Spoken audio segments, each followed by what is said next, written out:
دلت میخواد یک پیشنهادی بهت بدم که نتونی رد کنی.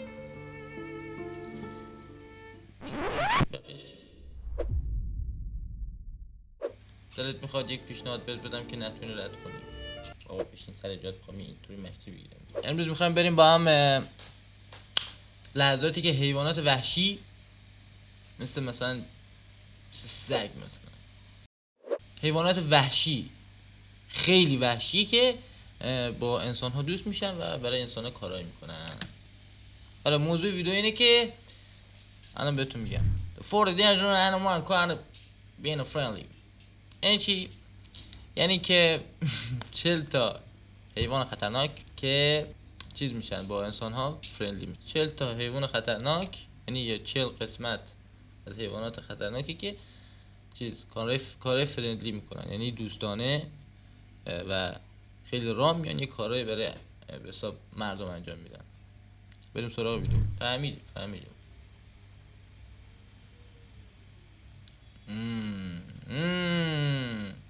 عجیبه، میگن که گرگ هیچ وقت اهلی نمیشه، اگرم اهلی بشه بازم یک زمانی خوی درندگیشو از دست نمیده، یه زمانی به حساب دوباره وحشی میشه و صاحبشو به درک وصل. Like when you're pure of heart and intention, the wolves will sense this. Scenarios like when you're pure of heart and intention, the wolves will sense this and they'll become your friends. Because I kind of want to try this out. But at the same time, I kind of don't want to try this out because wolves. But hey, these wolves really look. About a big old leopard. Yeah, this big cat comes waltzing over and everyone's moving quickly to safety. Except the one guy who has the phone out filming. And the leopard seems to be quite friendly until it attacks? No, I think it's actually playing. Or maybe it's saying, hey man, if you're gonna film me, I do require payment up front. The phone's mine until you fork over the cash. Kangaroos can be dangerous. We've seen them kick, we've seen them box, we've seen them kickbox. This kangaroo uses a کانگورو هم خیلی بالا. من یک ویدیو دیدم خونه شیشه‌ای یعنی بیرونش دیده میشد، بعد دوربین آروم رفت یک چیزی آقا یه لحظه بس من که آب بیارم تشنه شد. حساب داره دوبله میکنه. The great city of Hugberg, and here I am. This here is Jimbo and Jim. One is a bear, one's a guy. And in all honesty, we're not sure who's who. I mean, the names are close, but the two beings are also close. Very close. من یک پستی توی اینستاگرام دیدم خیلی قبلا، این تقریبا یه سال پیشینه. یه خرسی با یه خانواده دوست شده بودم، اینجوری باشون کتاب میخوند، سر سفره میومد قشنگ، سر یعنی سفره که نمیز غذاخوری قشنگ میشست غذاشو میخوردن. خیلی جالب بود. بعد من یک گربه‌ای داریم به اسم نازلی، یعنی کشتم بازم اینجوری نیست که بهش بگم، فقط در حدی که بذاره نازش کنم، بازم همونم بعضی وقتا فرار میکنه. Close. Look at this. You can hardly even separate the two. They're joined at the hip. And it goes without saying, no, not that this bear is clearly a great cuddler, but this is crazy. He's cuddling with a bear. But what a fluffy pillow, huh? A really exciting moment for me. Dr. Jane Goodall is the OG when it comes to people being close with wild animals. She is Mrs. Chimp. After this chimp was in bad shape, Goodall and her team rescued it and nursed it back to health before releasing it back into the wild. And before the chimp returned to its normal life, a big hug for Jane. Thanks, OG Jane, you're the best. شناخت دیدی؟ چقدر صحنه‌های احساسی بود. دیدی صاحبش شناخت، او کسی که یعنی باعث شده بود که این نجات پیدا کنه یا هرچی. شناخت ای آدم از حیوان پس نه ما کنترل هم دست بدم ببخشید. Oh, get ready for about 100 laughs and 1,000 warm fuzzy feelings invading your body. Meerkats, funny and cute animals as it is. The way they stand on their legs is funny. But how about how they stand on top of camera people? getting the best view available? Or how about how they hug? Yes, some of them have learned how to hug. دوست داشتم یه دونه از اینا داشتم. یعنی هر حیوانی میبینم میگم دوست داشتم یه دونه از اینا داشتم. Lots of hugging happening in the animal kingdom today. خوش به حال حضرت سلیمان بچه‌ها. فکر کنین با همه حیونا صحبت میکرده. بذار مثلا موچه‌ها باهاش صحبت میکردن. بگو مثلا زبون ایران بفهمی. کیف نمیده خودش. You have to see this orangutan. Not only is this orangutan شبیه دزدای دریایی هستن تو بعضی از فیلم‌ها. ریشاش هم گرفته رنگ کرده فکر کنم. Situated with this baby, staring, watching, swinging closer and closer. But this ape wants a kiss. Several kisses.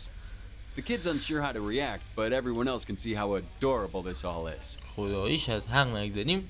This guy just got home. وحشاش یه چیز دیگه است.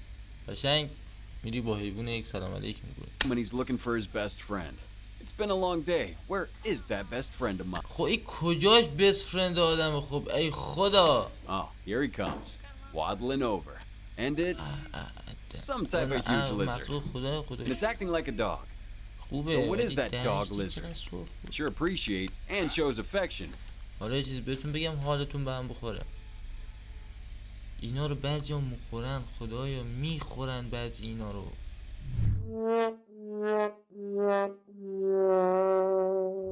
Does it play fetch too? برادر عزیز. This guy is out here doing whatever excited pet owner. یعنی یکی از آرزوهای من اینه که جای مرده باشم. حداقل واسه یه روز. قشنگ میره پیش شیر، کفتار، حالا کفتار زیاد چیز نداره ولی اونم قشنگه. بعد پیش یوز، پیش گورخر، اینا مثلا میره پیششون خیلی راحت، اونا میان پیشش میگن نازمون کنه اینا. باور کن به زبون بی زبون. For the kiddos.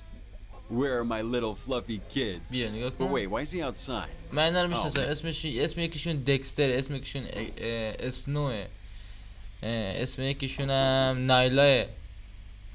آره ماده. And he's calling not only for a lion but for multiple lions. This looks like it's supposed to be a video you need to look away from, but amazingly, it turns into adorable and heartwarming embraces. Woo, the guts on this guy. I'm gonna be completely honest with this one. I do not know how to feel about this. This is a sleeping baby, and it's being guarded by 4 cobras. Yeah, what is right? Man, you should want to guard your sleeping baby from cobras. Man, no way. Not use them as security guards, right? But look at these snakes. On the lookout.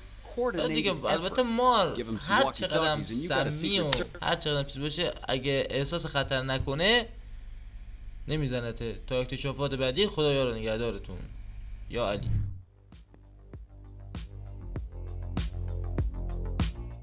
چی شده؟ About feet.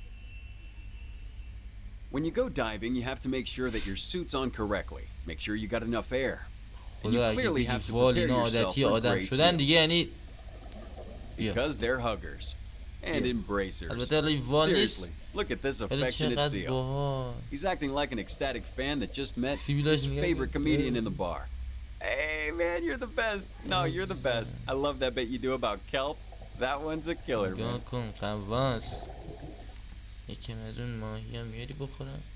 Playing with cats is fun.